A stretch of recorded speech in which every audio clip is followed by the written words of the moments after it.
I don't know what you made, Dustin, but this is a new episode of Coffee and Commerce, which I'm really excited here with my partner in crime, Zubin, and we have a wonderful guest. Zubin, please say hello and intro our tremendous, tremendous guest.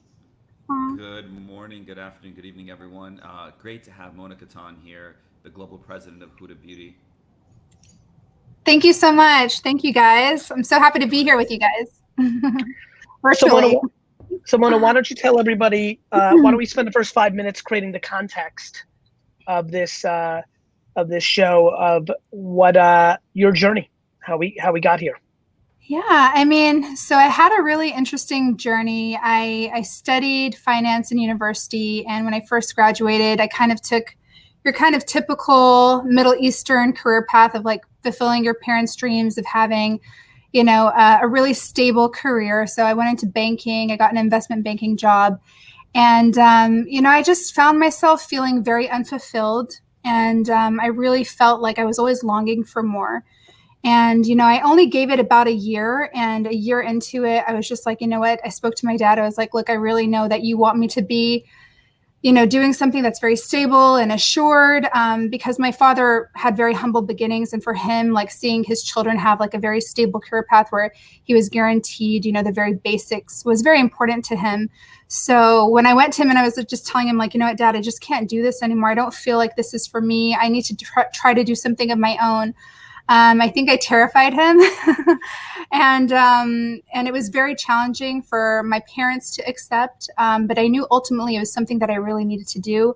I always struggled feeling like I was a part of an organization where I wasn't able to have a big impact, and I wasn't able to act on creative ideas that I wanted to create, or any sort of other ideas that I wanted to have. I just felt like there was so much bureaucracy, which I hated, and I still try to make sure that we don't have that in our organization, because for me, it's just something that I feel is really damaging to someone's dreams and passion and their enthusiasm. So I got really sick of the corporate world. I quit my job. I was only about 24 years old, and I actually had no plan at all. I didn't know what I was going to do. I was just, you know, figuring things out one step at a time. A friend of mine was like, let's start a PR agency together. So we created an agency, and I did that for about 2-3 years. And I was basically just self-employed, trying to cover my bill. What was the biggest thing you think you learned about yourself, and things that you had to work on by having that first chapter? I think the positive part of myself that I learned was I'm definitely like a very optimistic person. Throw anything towards me, I can solve problems. I'll never give up. Like I will go to the end of the world to find a solution, and actually like many solutions to one problem. So I never give up. I think my biggest challenge that I had in that stage of my life in my 20s was really the ability to say no. Know when to raise my standards, to challenge people and be really direct with people. I had an issue kind of being like, okay, well, this is how much you're going to pay me for this. And I just had a challenge being super direct. Asking. The conversation of money was a challenge. Yeah. The conversation of raising your prices once you got comfortable with the price point was a challenge. It was a big challenge, and I almost felt guilty asking for people to pay me for their services. And it was just a really weird stage of my life. And I think through therapy, I've understood it more. It's just like a weird thing that I feel like I've always associated money with guilt. Like I felt bad spending money. I felt bad asking for money. So I didn't really know my worth, which is definitely something that I look back and I'm like, oh, if I only knew that sooner, you know, I would have been in a very different stage. But again, I'm so happy things worked out the way they were. So that was an early stage of my career, was just being an entrepreneur, was being self-employed, being a consultant. I did PR for about 3 years. And then I ventured into my own beauty salon, which definitely taught me a lot. It was a dream at the time. I'm obsessed with beauty. I'm obsessed with pampering. I'm obsessed with making people feel good about themselves. I used to love seeing people come in and leave and just to feel transformed. I loved giving women that confidence, and men. But it was a ladies only salon. But I love seeing people feel like very confident, and that transformation really, really, it invigorated me, and it made me just over the moon. So then my sisterhood and I are super close, who you met. She was a makeup artist at the time.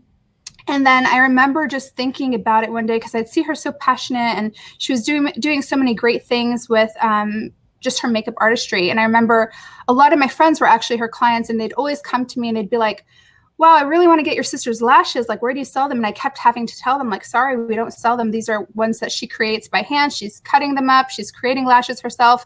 And I kept remembering that question over and over again. Like, I'm like, why do I always get this question about her lashes? And then I was like, why can't we create them? It can't be that hard. So it was like kind of an epiphany. And I was like, let's create a brand together. And I asked Huda if she'd be interested. And she was like, absolutely, if you think we can make it happen. And I was like, we can make anything happen. You know, if we have a vision, we can make it happen. But I just want to know that you are into this, because this is really for you. And she was obsessed with the idea. And then we just, started Googling every lash manufacturer in the world. We started getting samples. And before you know it, I mean, obviously it took a lot of sweat, blood, and tears. We found the right manufacturer, and we begged Sephora for over a year to take us on. And after like a year of constant persistence, they finally, had the confidence to launch our brand in Dubai. And that was that was 2013. And, it's 7 years later. Now we're and all Sephora's in the US, we're in all over Europe, Asia Pacific, Middle East, North Africa. We've got a huge presence, so it's pretty magical how things started. Now we have 3 global offices. We have an office in Dubai, an office in the UK, we have an office in LA. We have 3 brands now. We have Huda Beauty, which is the color cosmetics brand. We have Kayali, which is the fragrance brand. And we also have Wishful, which is a skincare brand. And we have over 250 awesome employees. I love that. Zubin, any questions? No, that's amazing.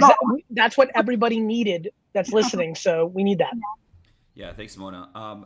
So, we kind of talk about the past in passing, essentially, like investment banking, PR, etc. How much of that helped you? And helped you initially and helps you now as you run this global organization? Yeah.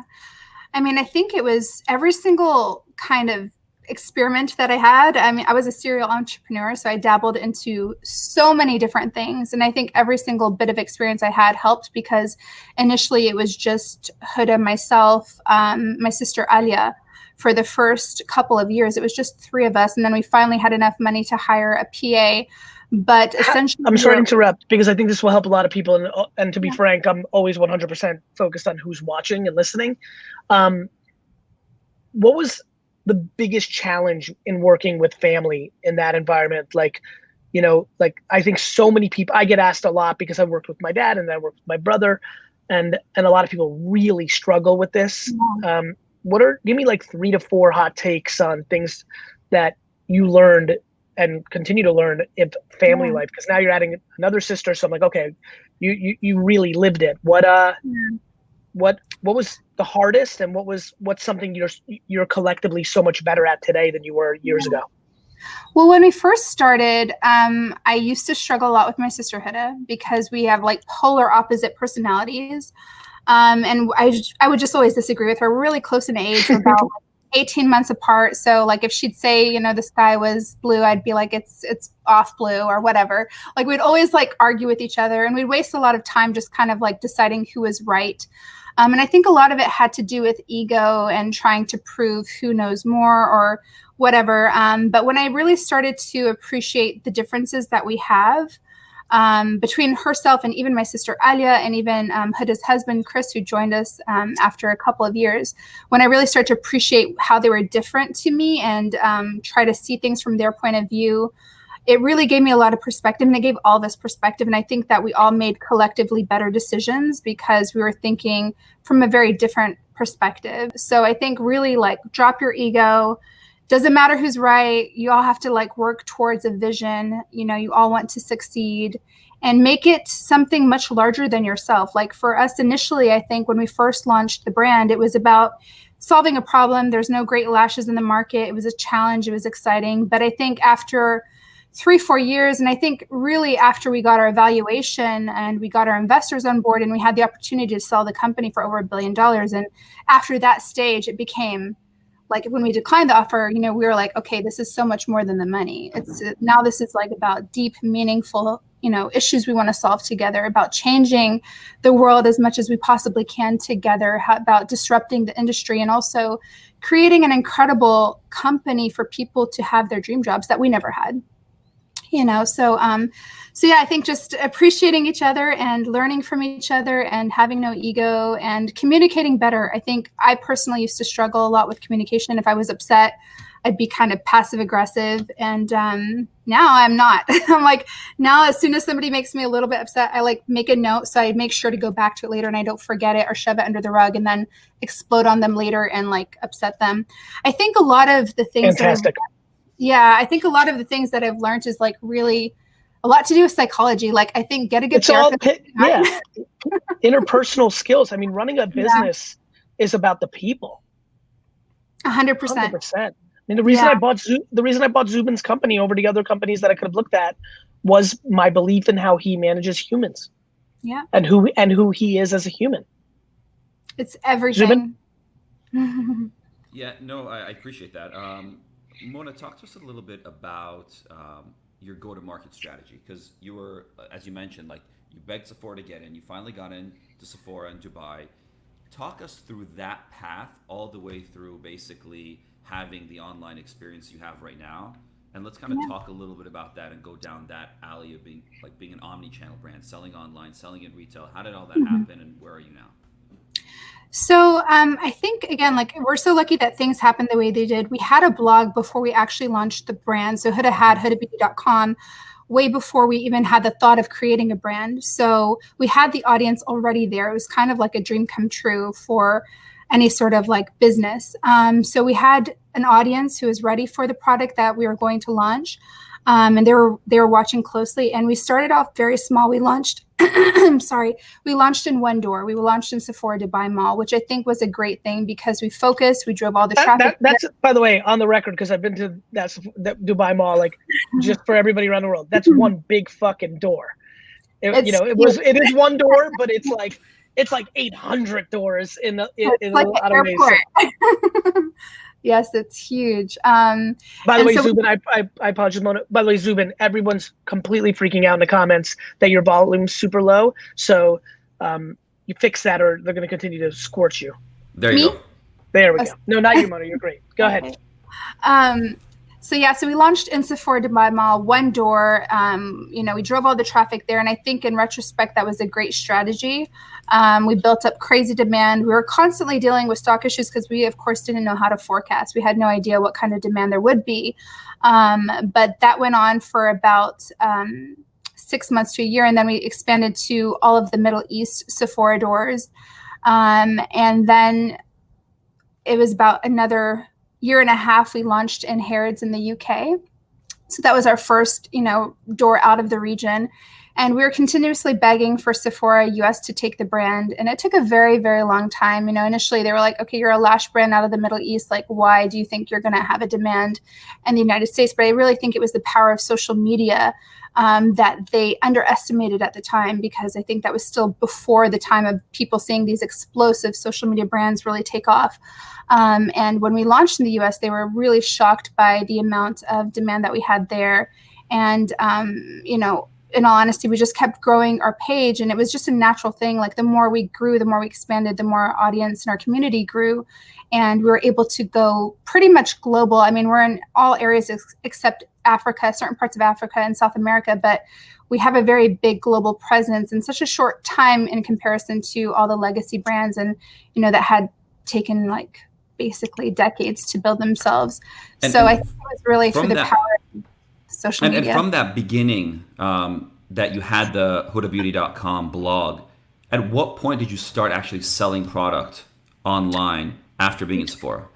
And this is a very selfish question. And how did Huda think about navigating those early days? Was there any kind of blueprint or anything that kind of inspired some of her executions? So we had the blog. We launched it in April 2010. And we launched the product in February 2013. So it was quite a few years. And we were going hard. Huda was going hard. She was blogging herself all on her own, about 3 posts a day, on top of doing makeup makeup every single day. So she was really running the show almost on her own. I was helping from like a business strategy perspective and doing her PR and everything. But when it came to really the vision and just the way, the strategy to launch, I do have to say it's completely Huda's vision. You know, she is a visionary. She's an artist, and she's got a really incredible creative vision and also a great vision when it comes to leadership. So she always thought big from day one. You know, for her, it was always like, how do we go global? How do we make everybody in the world relate to our products? How do we serve everyone? So it really did come from Huda. I think she has the natural intuition for it, but we also love to read books. We love watching people like yourself. We love self-development, and I've been obsessed with it since I was a teenager. So for me, it's something that I've always been inspired by people like yourself. So we were always pushing ourselves to grow. And I think we've learned from people who've done it before us, like yourself, Gary. You know, you're awesome. So well, but you know what's so exciting about it, and when Huda and I were talking about how she read Crush It and what she got from it, what's so exciting for me now is to watch how many people, I mean, even in the comments right now, how many people are getting value out of it. It's just good, and karma and sharing positive, practical, real things is what's so beautiful about the infrastructure we now live in. And it's what's really fascinating, and Zubin, what I love about their execution, and it's harder to do this now because companies like yours, Zubin, ours together, VaynerCommerce, eliminates the friction of go-to-market in a way that wasn't in place when Mona and Huda were building their business. Definitely not when I was building mine. Like you actually almost had to 10 years ago build a blog and a Twitter account, a YouTube for 2 years before you could even imagine. You know, there is no doubt in my mind that there's people that for 6 months winning on TikTok can go right into VaynerCommerce, create a product and do extremely well. It's just so different even already. And we're both young in our careers, and it's already a totally different world. In a lot of ways, I wonder if, you know, Mona and Huda and I had the advantage of building a true community over time before we went. Not that the new TikTok regime isn't, but we got to sit with it for a while and know what they wanted versus what I think you see a lot of now, which is 6 months, you're huge. Oh shit, I need to make money besides brand deals. Let me make a hoodie, or let me slap my name on some shit. And you didn't have time to R&D it, research and develop it, live with it. And the product, I mean, it took me forever to launch Empathy. Right. You know, like I sat, like in essence, from the first episode of one, it took me, you know, 13 years to launch a product. Wow. You know, I've had businesses, but a product. And so I got to sit with it. And so I think, I wonder if do you agree with that, Mona? Do you think that the time of cultivating that community mixed with, you know, Huda's vision and your understanding of the products that you wanted to put out, that there was a lot of value in that patience time? Absolutely. I completely agree with you. And I also think that, you know, we were working at a time where I think it was harder in some ways because we didn't have the crazy social media exposure. You know, there was no Instagram, there was no Snapchat, there was no TikTok around when we first started. But I think that the space was less crowded for these uberly passionate people who were pumping out lots of constant content. So I think that the advantage was if you were authentic and if you were persistent and consistent, you'd grow your following bigger, faster, where now like you're competing so hard to be one of the many Instagrammers who have millions of followers, or the many TikTokers who also have millions of followers. There's just so many people right now, and everybody is capitalizing off their product because of success stories that they've seen, and everybody wants to kind of jump on it quick. By the way, breaking news, India bans TikTok in its country. Wow. India banned 59 Chinese-based. I'm just reading the headline, so I don't know if I just read it right before I went on. I see it again. Like, pretty intense. Like, that's intense. It's going to be a very interesting decade with technology and platforms. Zubin? Just one thing to lean back on, the community. I think that, to Gary's point, at the time that Gary was building his community, you were building your community. Obviously, those platforms didn't exist. But you were able to build the community you wanted, and you were able to create the content that you wanted to create. I think part of the challenge now is like people are creating content based on what they think people want, which is fine, but they really need to lean into what matters to them. And even those people on TikTok, Instagram, whatever it is, the ones that get genuine following that will leave the platform for them, are because they do something that matters to them and that matters to kind of the people that are watching. So I think it's that gap of like, you do it on TikTok, you do it on Instagram, but getting that person to leave and join you on your own site is a big gap that exists. But again, like, it goes back to the community that you built and the way you've been able to activate them, which still works today. It just takes a lot of effort. Yeah, absolutely. No, you're spot on. And I've just recently started my new YouTube channel, and I'm trying to do things that I'm trying to take away what I think people want me to produce and just do what I really want to create. And it's challenging. Like, a lot of the things that I'm creating that have nothing to do with beauty, the engagement's low, but I'm like, I'm going to keep going because it's what I really want to talk about. But you're absolutely right. I think we're always constantly like, there's a background voice kind of telling you, okay, that's not going to perform well, that will. And you kind of second guess yourself. But I think the people who are creating incredible, visionary content are people who are just doing what they want to do. Two things that I want to add to the show, Zubin. I apologize. Go ahead. I don't know how many questions you have for this format. Obviously, we're all improv all the time, and I have a little bit of a issue, so I'm gonna have to jump a little early before our time's up here. There's a ton of great questions coming from people that are watching live. Zubin, do you want at some point for Dustin to throw up questions in here? Might be a good idea, because I think that'd be great. A lot of people. Yeah, awesome. All right, Mona's Dustin, up maybe for it. We'll do it. Mona, you up for some questions? Of course. Dustin, maybe at 1:35 when I transition out, you can go into some Q&A. I don't know if he's coming, but cool. Fair enough. Oh, there he is. I just wanted Dustin. I just wanted the four corners. That was very selfish. I just wanted four people. The balance is right to it. Excuse me, Mona. Before I bounce out of here, where do you see the biggest opportunity in attention to build brand awareness for your brand right now? From your perspective, one lady's point of view, obviously a very large size company compared to most of ours. Where do you see an opportunity right now? Which platform, which execution, whether it's shopper marketing, whether it's advertising, whether it's a country given the global scale? Yeah. Like, if I said to you, hey, we have to bet, if I was on the board, I was like, hey, we got to bet the farm on something right now. Where, let's, where do you want to put these couple of like targets? What are you looking at? What are you seeing maybe that can bring some value? Well, that is definitely a tough question, because from a platform perspective, I do think it's really challenging right now. Of course, we are investing in TikTok a lot, as you are. You're a big inspiration for that. I know you're going hard on TikTok. It's so much. Somebody just asked, so now what if the US bans TikTok? I'm like, then it's banned for everybody and we all move somewhere else. But all the people that took advantage of gaining awareness and community doesn't go away. They find them on, Instagram or Twitter, things of that nature. So I think people forget how brand works. Like, I don't care if Vine went away. I gained a lot of awareness on that platform, which came with me somewhere. And that's why that stuff matters. Because all of these platforms probably won't be the platforms in 15 years. We've seen that with Friendster and MySpace and things of that nature. So, so TikTok is... Yeah, I'd probably say for us, it's probably a territories perspective. So I'd say China, Asia, South Korea, those are areas we're really focusing on right now. I think that, their economy is clearly doing really well. And I think there's a lot of room in that market to grow. So that's a huge focus for us, but it's a different world and they have different social media platforms that we're basically starting from scratch on. So it's definitely challenging, but I think there's a huge opportunity there. Yeah. Mona, I want to ask you something.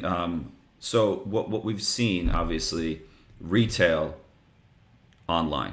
And everybody's saying retail needs to evolve and come closer to digital. They need to be experiential, so on and so forth. And not much conversation about what digital needs to do to become more personal. One of the things that I found really cool on your site were your one-to-one virtual consultations with your pro artists. Can you tell us a little bit about that? Because I think it really humanizes the brand and brings somebody much closer to that retail interaction that they kind of maybe long for. Well, to be honest, this was an amazing idea that came from our senior leadership team. And it was really initially only to help preserve any jobs that might need to be cut. So we're like, how can we make sure that everybody's still staying productive? And how can we make sure that all the teams that normally work in store are still busy? So we just wanted to make sure that we didn't let go of any single people. And we still haven't to date since, the corona pandemic started. We haven't let go of anyone. So we wanted to resource them in a different way. So we decided to have these consultations online. And, we definitely have a lot of learnings, and I definitely took your feedback to the team. So thank you for that. I think that we weren't very direct in the whole process and like whether it was paid for, but it's still something that we are trying to work on. There hasn't been a huge demand for it yet, but I think it's something that we're going to need to evolve and keep growing. And I think that all beauty brands are definitely going to need to jump onto this, because I think even after the pandemic kind of slows down and things settle and go back to normal, I think people are going to get comfortable just shopping from home, and they're going to want to have that experience at home. Totally. And I think that what's remarkable about it is what everybody kind of listening can take from it, right? So this is something that anybody, even if you're one person starting a brand online, you can learn something from this. So what happens is you go to hudabeauty.com and you can click this virtual consultation link, and it basically gives you a list of individuals that you can book. And you can book a 15-minute, a 30-minute, 60-minute getting ready with an artist, lash application, whatever it is. And then you actually get access to that person for free, complimentary for that period of time. And they sit with you on some sort of Zoom interactive call and walk you through it. And I think it's phenomenal because it's really taking service and what you expect in the best of retail, right? In the best of retail, you want to deal with somebody who's actually giving you value, teaching you something. So you're applying that to digital. Again, if you're just one person, you make your calendar available, you block off how much time you have each day for this sort of thing, make it available on your site. Build that one-on-one interaction. I mean, I think it's fantastic that a brand at your scale is doing it. And I think that anybody, again, even a single person who's running a business should be doing something like this. It's great. Thank you. Thank you so much. We're definitely working on improving it. But it was a phenomenal idea from our team. And I think it's just great to make sure that we protect people's jobs, as you know, the retail has slowed down so much. We just want to make sure they're busy and they're feeling productive, and also so they feel excited about what they're doing. Even if we were able to keep them just working from home, like it's very demotivating not to have that interaction. So it's been a great step for us, and we see that the team's also really happy to be used like that. Mona, what about audio? Before I bounce out, sorry, Zubin, you have That's 25 exactly what I was minutes. going to say. Thank you. Exactly Thank you for the setup. What about audio? You know, pre-roll podcasts, original podcasts, Alexa skills. What, if anything, are you seeing with that? In the beauty space, there isn't that much audio only podcast. I think just because it's such a visual topic. But I definitely think there's space for that. There's a few great podcasts that I listen to. Fat Mascara. I'm not sure if you guys have heard of it, but it's great. But I definitely think it's unwalked territory, and I think that it's interesting. Huda and I have talked about doing a podcast together.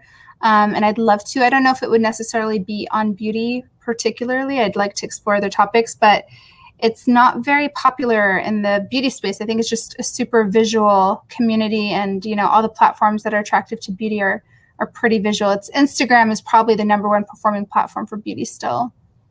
It's buy now, see now. See now, buy now.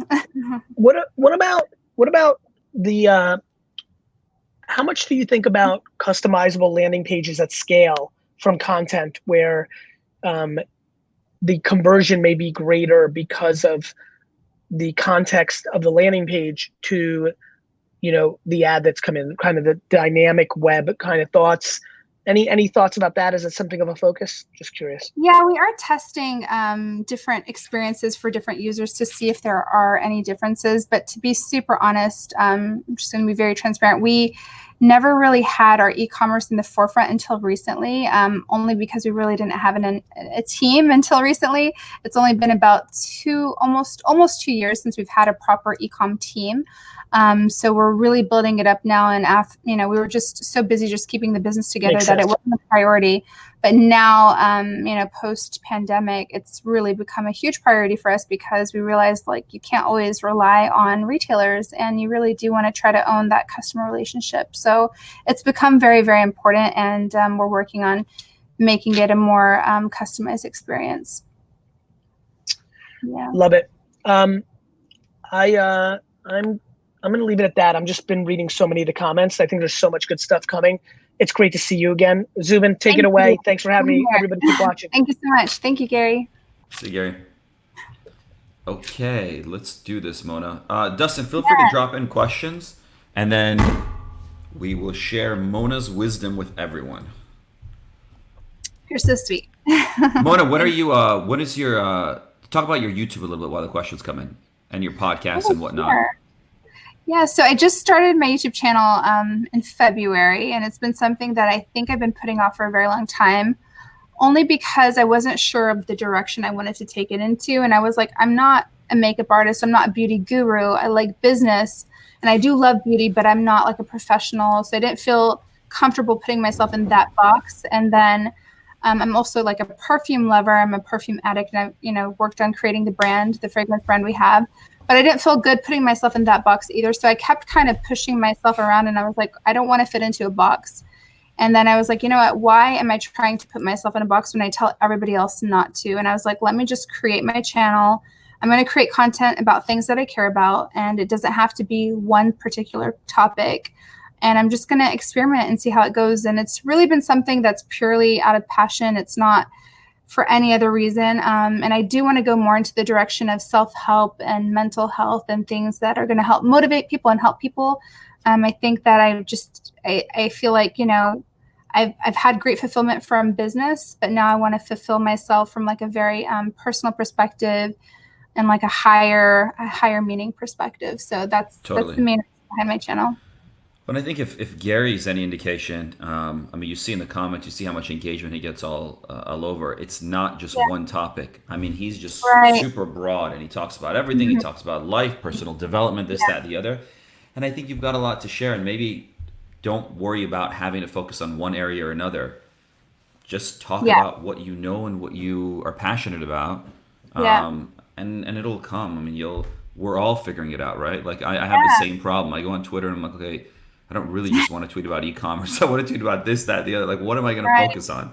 But I just put it out Absolutely. there. Yeah, Absolutely. I feel like I always tell people not to put themselves in a box. I'm like, just be yourself. If you feel good doing this, do that. If you feel good doing something else, do that too. And you don't need to confine yourself into some sort of box. But I was doing it to myself. So I've decided not to do that anymore. And I'm like, you know what, just do whatever makes you feel good. And if you totally. feel like you're helping anyone at all, then it's totally worth it.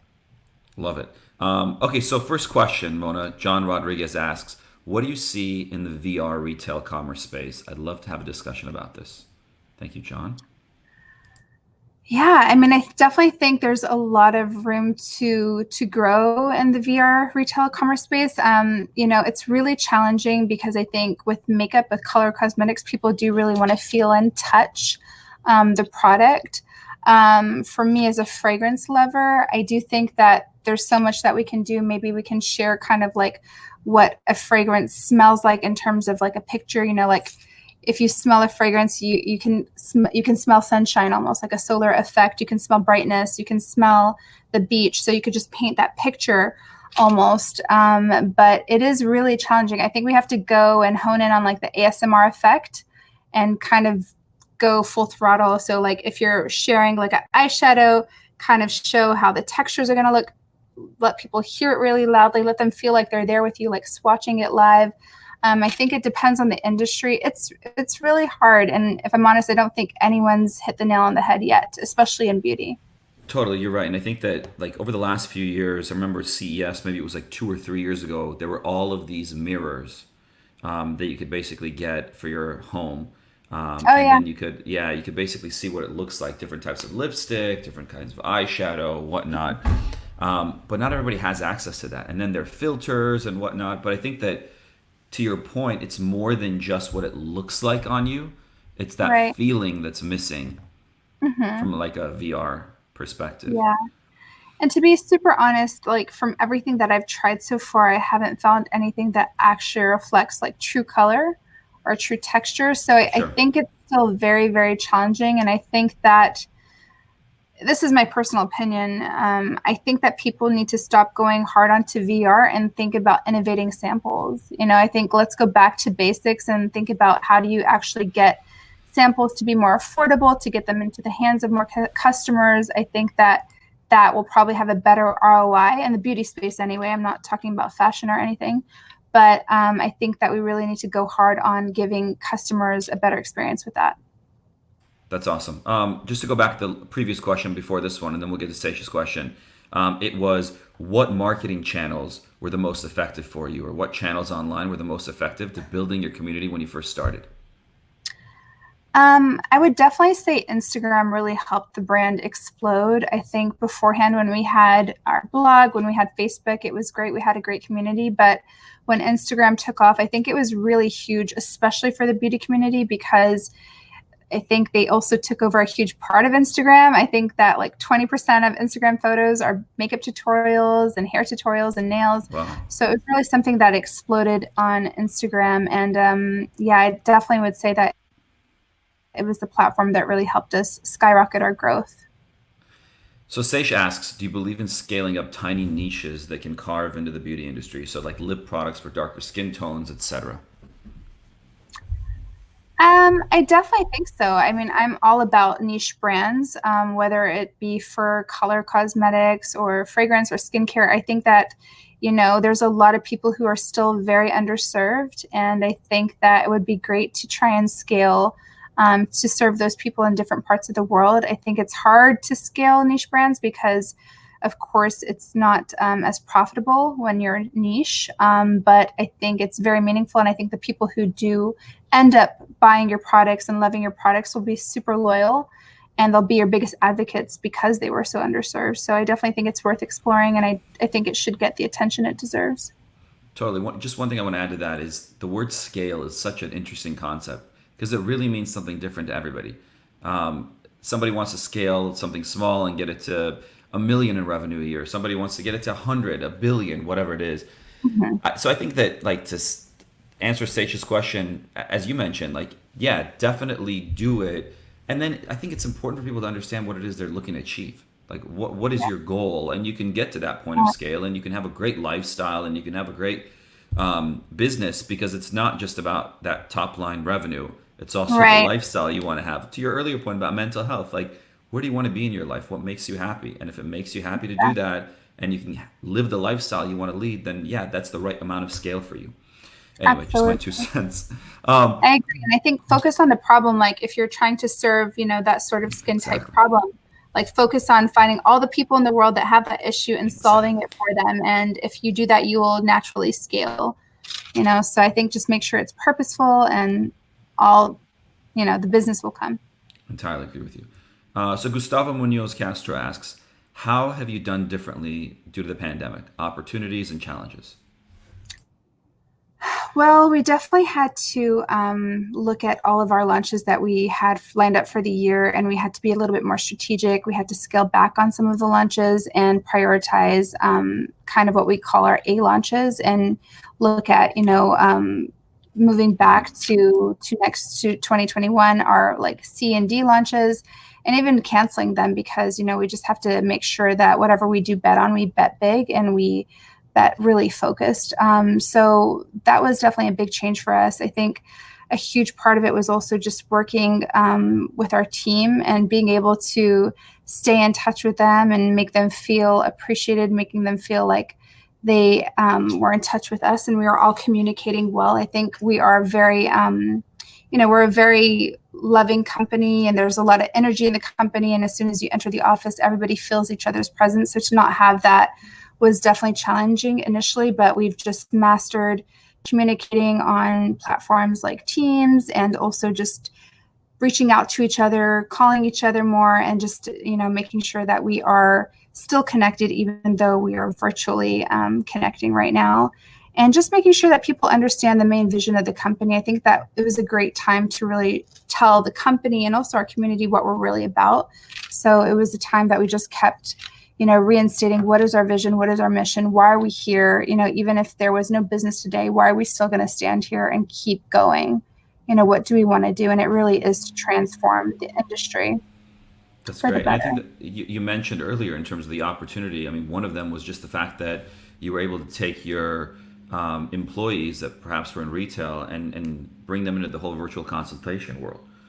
Yeah. So there's so many opportunities to pivot like that. It's just a matter of having the opportunity and the time and the ability to do it, and really just to think about, to your point, we see this so often recently where organizations that are doing incredibly well, crushing it in retail like yours, and doing quite well online, never really focused on that online channel as much as they are over the last 3 to 4 months. And I think that in of itself is a major opportunity. So Digital Ethan asks, what is your opinion of text message marketing? Do you think we will have numbers like emails nowadays? Multiple numbers. I'm multiple not numbers, sure. sorry. To be honest, I personally, on a personal level, I hate text message marketing, so I never even open them. I just delete them as soon as I see them. So I'm not really a fan. I know it's very different in the US, but in Dubai, it's just it's not something that I see very beneficial. I think that people kind of expect those kind of emails via email, and I think that when they come via text, people are not usually happy with it. So I feel like just go a route where a customer already expects it to come, so they're not disappointed.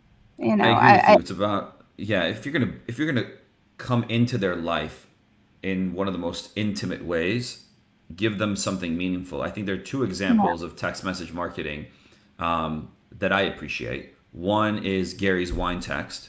So you basically sign up for wine text and they send you wine offers, and they're great deals, etc. And there's limited supply, so the sense of urgency is there.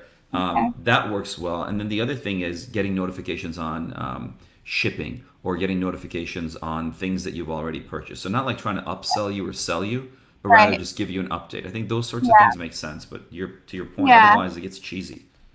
I think if it's something you subscribe to, it's fine. But it's like when you get these spam marketing texts, I'm like, that just annoys me so badly. I'm like, I'm going to change my number. So I prefer like an email versus like a text. Like a text for me is like something I expect my family, friends to contact me on. But when it's a company, I'm just kind of like, I don't want to get that from you. Totally with you. Vishak Vinod asks, how do you handle bad reviews online on your channel page? I honestly love seeing reviews, positive and negative. And when I get a negative review, I'm just like, let's dissect it. Let's see if it's authentic, if they have good feedback. I think feedback should be your best friend. And when people give you negative feedback, just appreciate it. And as long as they're not doing it just to be nasty, I mean, sometimes you can tell people are doing it just to be nasty. That's a different story. But when they're giving you feedback to improve your product, think of it as a blessing. You're lucky they're telling you, because a lot of people don't tell you what they don't like. They just don't buy your product again. So I appreciate all feedback. That's awesome. Billy Snacks asks, what advice do you have to do limited edition drops? I think limited edition drops are definitely powerful, especially if you tie up with the right brand or influencer, and it can be a great way to really move product and gain awareness, and also gain other communities that you didn't have in touch with before. So I think it's great, but I think you do have to be really careful when it comes to forecasting, and also in terms of making things seasonal. We've done things in the past where we made things like a summer product or a winter product, and we realized you kind of like box yourself into something where you're in trouble if you over forecasted. So I think be careful with seasonal products, but I think limited edition, where it's a collab with a brand that you love, you share a similar ethos, but a very different community, it's great for you to grow your community. Yeah, and so I'm just going to lean in on that last point that you just mentioned. So I think that's really the big opportunity with limited edition drops, not just for your own community, but to do collabs with other brands, because then you're bringing their people into your world and your people into their world. Absolutely. I think that's a great way to do it. Absolutely. Totally agree. So Freitshi asks how to do successful collaborations on that front. Great question. So I would definitely say, again, pick somebody to collaborate with, whether it was a brand, an influencer, celebrity that is slightly different to you, but you have a similar ethos or values to them, and create a product that is different from what you currently offer. I don't think you should offer a product that you already offer and just like repackage it. I've seen that happen before, and I think that it's usually not something that does very well. The performance is usually quite poor, and you're just relying on their audience to sell the product, which is not ideal. I think create something new, a new formula, a new shade, a new cut. If you're talking about fashion, whatever it is, create something new together. I think they take a lot longer to do when it's a new product, a new formula, but I think that's where you create magic, cult-worthy limited edition collaborations that you're going to see a huge impact in. And you want it to be cult-worthy. I think create less collabs, but make sure that every single person wants to buy it and they're going to want to collect it. Even if they're not going to use it, they're going to want a piece of that, magic that you created with that person to keep forever. I think do less, but do powerful collaborations. Yeah, and I think Mona, it's pretty clear that there's a common theme in a lot of what you're mentioning, which is like authenticity and being genuine. And again, you're spot on that it has to do with those collabs as well, and really figuring out, first you got to figure out who you are as a brand, who you are as an individual, etc., and then find out there's so many other brands that are going to have the same kind of goals, mission, meaning, purpose that you do, and then you follow everything that Mona just mentioned in terms of doing something that's actually unique for the both of you, and maybe finding that middle space that brings you together. Absolutely. So Kalia D'Amato asks, influencer marketing for service-based businesses. So is it impactful, basically, I guess is the question. How effective can it be to leverage influencers to sell services? I think it depends on the service-based business. So if I was a kind of like very small service business, like a local kind of salon or restaurant, I would rather go with a very micro influencer to promote the product, somebody who I knew was based in the area and somebody who I knew would have maybe a more deep reach in that area. Because I think when you go with global influencers, you're of course going to have to pay a lot more for them to promote your service. And then the return is so limited because you only have a few locations. But I think that, for a huge global service industry brand, I think it's worth it. But for a small local brand, I think go to somebody who you know in the area who maybe has a smaller reach, but it's very saturated in your area, your city, or wherever you are. But I definitely think it's worth it for sure. That's awesome. Sean Thomas asks, what if you're not that great on the social media side, but really good on the business side? I don't know if I fully understand the question. So like if you you're starting a company, you're really good on the business side, you're not that great on the social media side, what do you do? I think, hopefully you can find people to work with you who are really good at it. You can always watch people online. There's so many great people who are sharing advice, people like yourself, like Gary, who are sharing great content. And I think just learn from them. And I really am a big believer of just, we have a saying in Arabic, it's al-haraka fi baraka. It means that with movement, there's blessing. So I think just keep doing, don't overthink it too much. I think just keep putting things out there, learn from it, put things out there, learn from it. So don't doubt yourself too much and don't stress yourself out too much. Just keep going and try things out and experiment. And I think that's the best way to learn. And that's the best way for you to become an expert, right? It's just about practice. So keep going. That's great. Jishnu, a friend of the shows, asks, thoughts on subscription box model in the beauty space? I think they're wonderful. I think they're wonderful for brands as well, because truthfully, from a brand perspective, it's always a great way to offload stock. And it's also a great way to get your products in the hands of customers who probably wouldn't buy your product.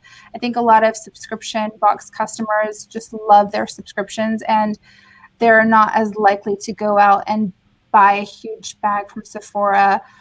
So it's a great way for them to try your product, and if they love the product, they'll buy it again. And if they don't, it's okay, because you're able to, just get the product into the hands of new customers.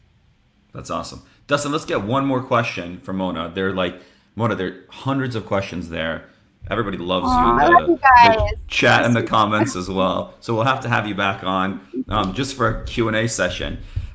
So Rudy Elizabeth asks, I'm currently looking for influencers to help me out. Have not gotten far. Any tips in reaching out? I'd love to know what kind of business she has. But I would say just honestly go into their DMs. I think people are always a lot nicer than you'd expect. And start with the micro influencers. You can start with people like, you'd be so surprised how much some people who only have a couple, tens of thousands of followers, they can have a huge impact too. And just start growing slowly. You don't have to target people who have over 1 million followers or 5 million followers. Start with micro influencers. They're usually a lot more grateful for you reaching out to, and they're going to give a lot more of their themselves to promoting your product. And I think just grow slowly. That's awesome. Mona, thank you so much for joining us. It was an absolute Thank you pleasure. so much. We'll Thank have you. to do this again later. Thank you so much. And thank you everyone for your questions and your comments. You guys are awesome. Thanks everyone. See you next time. All right. Thank you so much. Thank you. Bye-bye. Bye.